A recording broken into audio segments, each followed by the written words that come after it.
What is a carbon footprint at paano po tayo pwedeng kumita po dyan?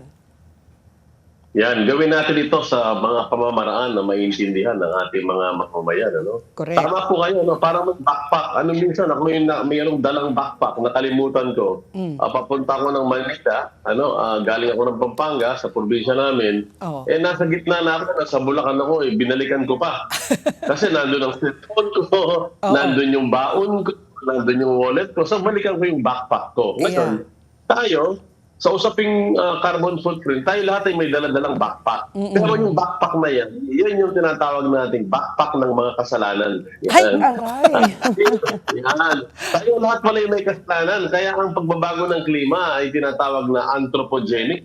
Unfortunately, ang ating mga libro sa pagbabago ng klima, ito yung nakasulat sa lingwaheng banyaga na hindi masyadong naiintindihan kaagad. Kamukha ng anthropogenic activity, anong ibig sabihin? Napakasimple naman yan.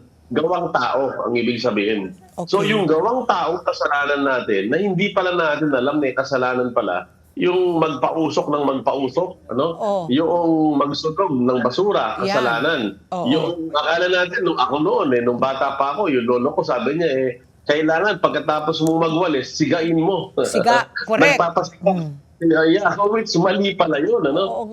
Ngayon, may science na, may science behind. Ang sinasabi, yung mga yan, kapag yan ay nagkaroon ng tinatawag na open firing, yung tinatawag na open firing, yung direct combustion. Kapag direct combustion, yan ay magkakaroon ng sunog dahil may oxygen. Kaya ang ginagawa sa botas ngayon ay tinatambakan. Tinatambakan siya ng lupa para yung matigil. Pero nahihirapan siya ng magpatigil. Bakit? Kasi aside doon sa natawag na open firing, meron ding anaerobic firing. Kaya dyan sa nabotas, anaerobic, ibig sabihin yung walang hangin, walang oxygen. Okay. Kaya nagkakaroon tayo ng gumagawa ng uling, di ba? Yung mga kapatid natin, mga Aita, kapag gumagawa ng uling, ginagawa nila sa ilalim ng lupa. Tinatabunan nila. So may firing kasi. Ang nangyayari ngayon sa nabotas, kahit tabunan mo yan ng lupa, may firing pa rin sa loob. Yan. O yung kenten, maari yan na maaring nasusunog pa rin sa baba, hindi lang natin nakikita. But unfortunately, yung methane emission yan, bumubuga pa rin. Hindi mo nakikita yung sunog, pero bumubuga pa rin kapag mayroong usok. Yan din ang nangyayari noon sa Smoky Mountain. Walang sunog, pero may usok. Sa ilalim. Ganyan din yung mga sa ilalim. Ganyan din yung mga bulkan, may sunog sa ilalim, anaerobic, kaya umuusok sa labas. Kaya napag-usapan natin yung mga usok-usok na yan, yan yung tinatawag nating greenhouse gas emission. Yan. Yun, GHG. Ngayon, bakit nagkaroon ng greenhouse gas emission? Gawang tao. Dahil sa ating backpack, yung carbon footprint.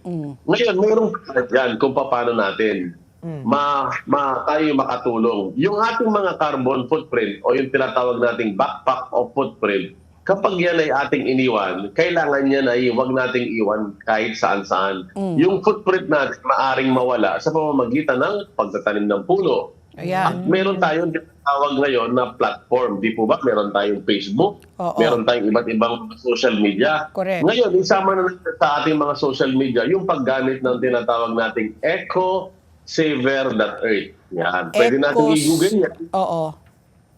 Ecosaver.earth. I-visit po nyo yan at makikita ninyo ang tinatawag na carbon calculator. Yan. Kung mapakita nyo ecosaver.earth, yung ating individual carbon calculator, makikita nyo po dyan. Yan. Protect, promote, and prosper. Kapag yung ating palang backpack na sinasabi, iyan ay ating kinalculate yung ating carbon footprint, then alam mo ninyo, nung tayo mga nanliligaw sa ating mga asawa, kung minsan humihingi tayo, may pag-asa ba ako? May pag-asa pa ba? Pag-asa ko.